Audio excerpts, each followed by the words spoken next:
Ya, terima kasih kepada teman-teman yang sudah nonton rekaman saya. Terus terima kasih yang sudah komentar. Terima kasih udah yang memberikan saran, kritik ataupun gagasannya.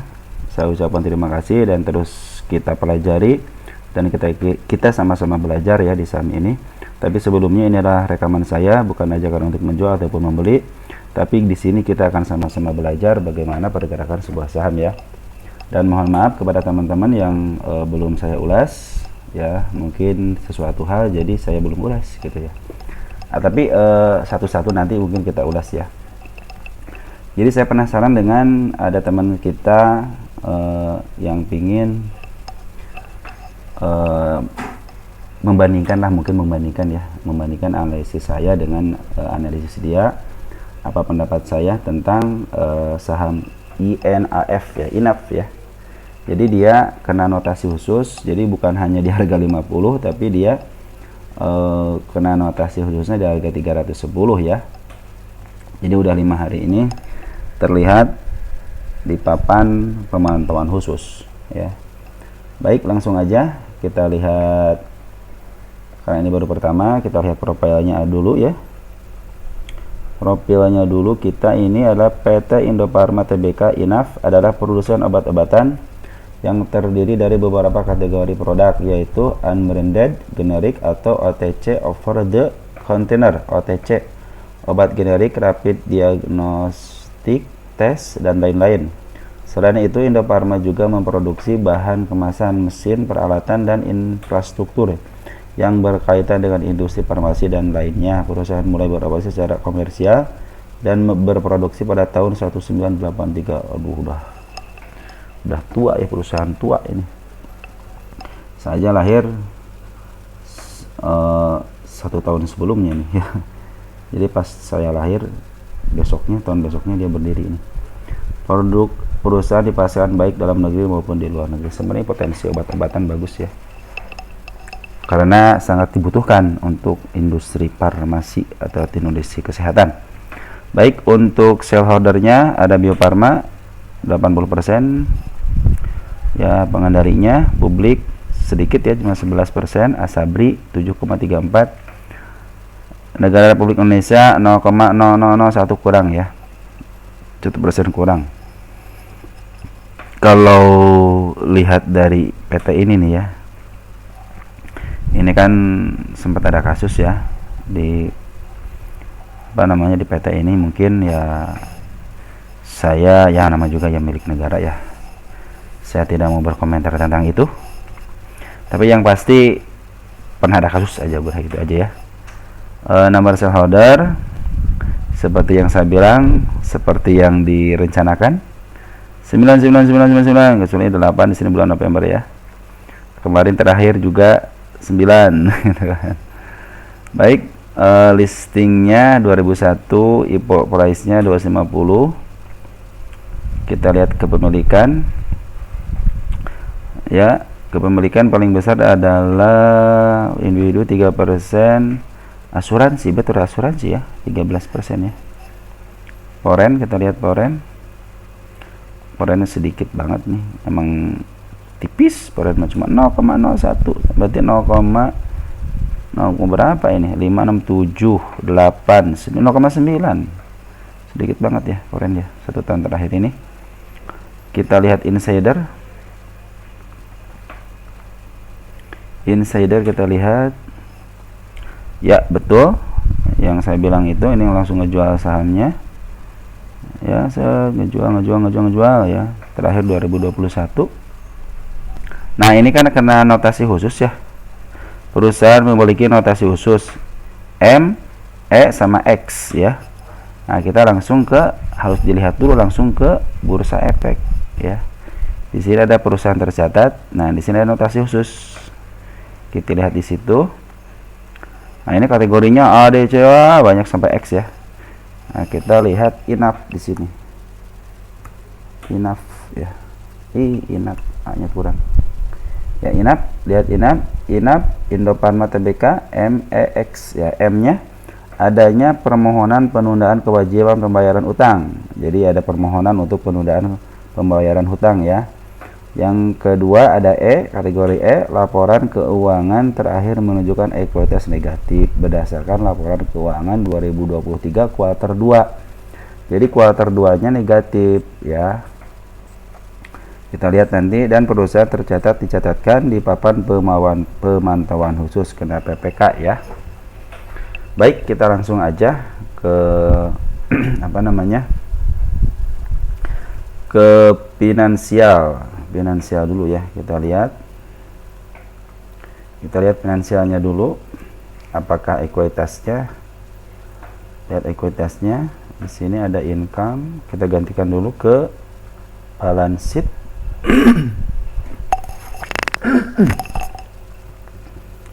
Kita langsung aja ke ekuitas ya. Dan betul kuartal 2 nih, kuartal 2 negatif 34, kuartal 3-nya nambah negatifnya ya. Nambah ini negatifnya nih. Ya. Terus kita lihat betul, berarti betul ya, dia kena notasi khusus karena ekuitasnya negatif ya, kuartal 2 sama kuartal 3-nya. Kita lihat revenue-nya dulu. 2022-nya 331, 2023-nya turun. Wah, turunnya gede banget. Yang ini juga sama ya. Kita dinetkan, ternyata dinetkan itu dari kuartal 1 sampai kuartal 2 itu rugi ya. Ini malahan kuartal 3-nya lebih besar lagi ruginya ya daripada kuartal 2 ataupun kuartal 1. Kita tunggu kuartal 4. Harusnya udah turun ya. Bulan ini itu harusnya udah turun, tinggal 1 hari lagi menjelang akhir Maret, tapi mudah-mudahan ada kabar baik ya. Kita lihat PR rasionya minus 2, sebenarnya bagus kan, di bawah 10 gitu kan. Andaikan ini tidak andaikan ini tidak kena PPK ya mungkin banyak diserbu gitu ya. Apalagi nih PBB-nya di bawah 1 banget kan, negatif 9 gitu kan. Untuk main investasi luar biasa, EPS-nya negatif. Lihat nih return on equity-nya, ROI-nya gede banget, ngelihat gede banget ya. Ini kan harusnya di atas 10, benar-benar di atas 10, di atas 100, di atas 200, di atas 300, 400 kan luar biasa. Jadi menghasilkan seperti itu, cuman ya negatif gitu kan, gimana tuh. Dividen biasanya kalau BUMN suka membagikan dividen ya, sebagai komitmen terhadap masyarakat ya. Cashnya segini ya. Hutang jangka pendeknya, saya mungkin ini harus melunasi hutang jangka pendeknya ini nih ya. Berarti emang benar kalau persetujuan PKPU-nya disetujui ya, mungkin satu hilang ya, tadi X-nya mungkin yang M-nya hilang, tinggal bagaimana merubah E-nya aja supaya positif gitu ya. Karena bisa dibohongi laporan keuangan mah ya kan. Apalagi sekarang ada pemantau gitu ya, bukan pemantau, istilahnya ada yang memeriksa lagi gitu kan. Kalau diperiksa ya udah harus gitu kan, harusnya tidak ada istilahnya kong kali kong gitu ya, kong kali kong gitu kan. Baik, kita langsung ke lukisan market maker aja, dan ini kita ganti ke broker summary. Baik, kita akan melihat dulu lukisannya. Di sini ada garis bandar volume menunjukkan ke bawah. Sampai di sini dia tidak melakukan apa-apa, tidak ada aktivitas yang signifikan, hanya menjual sedikit-sedikit. Cuman pas kemarin kena FCA dia ngejual. Aduh, sempat saya ngebeli waktu tanggal 22-nya, dia ngebeli mau dinaikkan. Cuman ini langsung kena mental di sini ya. Tapi nggak apa-apa, kita akan lihatin aja. Kita lihat dari garis foreign.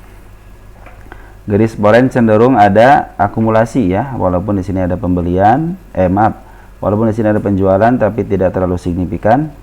Langsung dia ngambil lagi secara bertahap. Sampai kemarin waktu ada kenaikan dia juga ngambil. Dan semenjak kena papan pemantauan khusus, stop, dia tidak mengambil barang, walaupun dia sebenarnya bisa gitu kan nge-appraise, cuman dia nggak mau. Sepertinya ini memantau gitu, dia emang udah naikin, cuman skemanya berubah ketika diberlakukannya papan pemantau khusus papan pemantauan khususnya dieksekusi tanggal 25 dan terjadilah seperti ini. Dan yang sudah beli di sini, nih ya, teman-teman mungkin merasa kecewa ya, karena udah beli tapi nggak bisa dijual secara bebas ya. Andai kan dia penurunannya tidak di FCA kan, ya mungkin bisa langsung hajar kiri gitu. Kalau sekarang kan walaupun hajar kiri dijual paling rendah, jual paling rendah, tetap nggak bisa langsung match kan, dia harus nunggu dulu jam 9 atau jam penutup, bukan jam closingnya 9.55 atau enggak 10.55, baru di situ ada pertukaran. Nah, habis pertukaran siapa yang match, siapa yang jual sama yang membelinya, terjadilah di situ ya. Nanti ngulang dan itu memerlukan kesabaran gitu kan. Baik, kita lihat siapa yang transaksi tanggal 25 sampai tanggal 28 waktu FCA ini. Di sini ada DD, YP, XL, RO, XC ya teman-teman kita. Mungkin ada yang average juga, ada yang coba-coba. Jadi di sini tuh teman-teman kita itu kemungkinan kan banyak ya teman-teman kita itu emang yang bukan hanya investor aja. Mereka ingin membuktikan FCA ini bagaimana. Ada yang membeli sedikit, ya, ada yang membeli sedikit. Kebanyakan kan cuma sedikit-sedikit yang beli kan, nggak signifikan gede gitu kan. Mereka ingin mencoba nih, kalau kita beli di FCA kan jualnya bagaimana, nanti bisa dibikin semacam seperti saya ini mungkin ya, dia bikin video gitu kan untuk pembuktian gitu kan, dan nanti dia akan menceritakan perjalanannya seperti itu. Atau yang kedua, retail, mungkin teman-teman kita yang retail mungkin ingin mencoba bagaimana kalau saya beli di FCA gitu, hasilnya bagaimana tanpa untuk dipublikasikan. Atau yang ketiga, kemungkinan dia average, mudah-mudahan saya dapat barang di harga sekian, bisa nge-average harga yang di sini kan. Di sini kan benar-benar udah sideways banget nih, udah sideways secara TA ya. Ini udah hampir golden cross ini, coba lihat golden cross nggak? Oh iya, golden cross di sini kan, langsung di up ke atas gitu kan. Andaikan tidak terjadi eksekusi dari PPK dan skema FCA, mungkin udah mendukung untuk di up ke atas, karena di sini udah asing udah akumulasi gitu kan, harga udah sideways gitu kan, udah melewati MA10, MA20 menuju ke MA200 gitu kan. Nah, itu kan secara TA. Tapi bursa menyatakan, "Woi, tunggu dulu. Saya mau mengeksekusi dulu papan pemantauan khusus gitu kan, yang punya notasi khusus. Ya kita FAC kan dulu gitu kan, FCA kan dulu gitu kan." Jadi skemanya berubah. Skema FAC bursa sama skema dari market makernya berubah. Baik, seperti itu teman-teman secara gambaran umumnya. Dan pendapat saya bagaimana? Nah, pendapat saya seperti ini.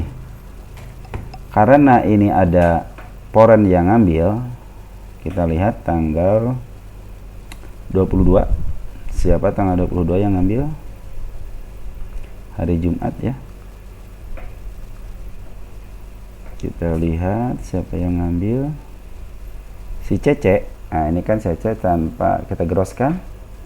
Oh, padahal udah Cece aja udah transaksi gitu kan. Jadi dia udah mulai jual beli kan, artinya ini dipiara gitu kan, dipiara. Diurus lah gitu istilahnya, sisanya diurus sebenarnya, walaupun dia lagi downtrend tapi diurus gitu kan. Terbukti di sini yang ngurusnya itu adalah foreign ya. Ya, ada foreign nih. Kenaikan di sini foreign ya. Kenaikan di sini juga foreign. Artinya ini foreign di sini berperan penting ketimbang dari volume bandar. Ya. Ya, lihat dari sini kenaikannya itu diawali oleh foreign. Di sini juga diawali oleh foreign. Jadi pendapat saya ini emang skema dari market maker foreignnya sepertinya tidak berjalan dengan baik karena beradu dengan skema FCA gitu kan. Jadi kita akan tunggu aja, dan saya meyakini bahwa pendapat saya ini ya, pendapat saya, ketika mereka terlepas dari M, yang artinya dia harus menunda pembayaran hutangnya disetujui, mungkin terlepas dari M, tinggal yang E nya aja. yang ekuitasnya harus dipositifkan. Ya mudah-mudahan di kuartal 4 itu berjalan dengan baik. Cuma harus nunggu sampai 3 bulan ya. Kalau maaf sebentar, saya salah ini dalam menerjemahkan. Andaikan kuartal 4-nya positif, andaikan kuartal 4-nya positif dan PKPU-nya berhasil untuk penundaan pembayaran hutang, kemungkinan ini FCA-nya dibuka ya, skemanya hilang karena poren udah mulai akumulasi, kemungkinan ini bisa di-up ya dari harga 310. Tapi bila mana kuartal 4-nya negatif lagi dan penjualannya tidak signifikan, tidak membuat ekuitas jadi positif, maka kita harus melihat kondisi 3 bulan ke depan seperti apa. Ya mudah-mudahan dalam waktu 3 bulan ini kan, ini baru skema percobaan baru 1 minggu. Nah, seminggu kemudian ini seperti apa kita yang tidak akan pernah tahu, dan tidak dikasih tahu sama bursa. Ini belum ada pengumuman dari bursa. Bagaimana kalau yang 5 hari ini, karena FCA 5 hari, apakah dia akan disuspend dulu gitu, jangan ada transaksi, atau bagaimana, harus terus sampai bawah sampai 10% sampai bawah. Nah, kita tidak akan pernah tahu.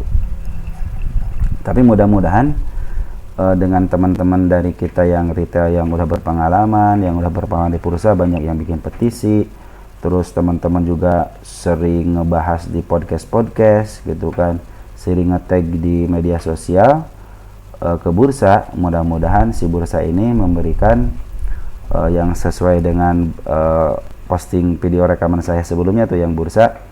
Mudah-mudahan terketuk hatinya untuk meninjau ulang gitu kan, meninjau ulang lagi skema FCA ini. Nah, seperti itulah pendapat saya. Jadi saya perkirakan, dan saya istilahnya supaya jangan panik gitu, jangan panik karena poren masih menguasai ya. Ya mudah-mudahan kalau yang beli di pucuk di sini ya mungkin tahan aja dulu, jangan melakukan apa-apa karena kan sama aja tidak bisa dijual juga gitu kan, harus ngantri. Bayangin aja nih, kita dari tanggal 25 ya, kita bayangkan aja dari tanggal 25, lihat transaksinya itu kalau kita olkan cuma 7.000 gitu loh, cuma 7.000 lot gitu loh, nggak sampai 1 miliar ini selama 4 hari ini, 3 sampai 1 miliar transaksinya, kecil banget gitu kan. Jadi harap bersabar aja ya. Padahal kalau dari yang saya bilang itu dari TA itu bagus banget nih, lihat.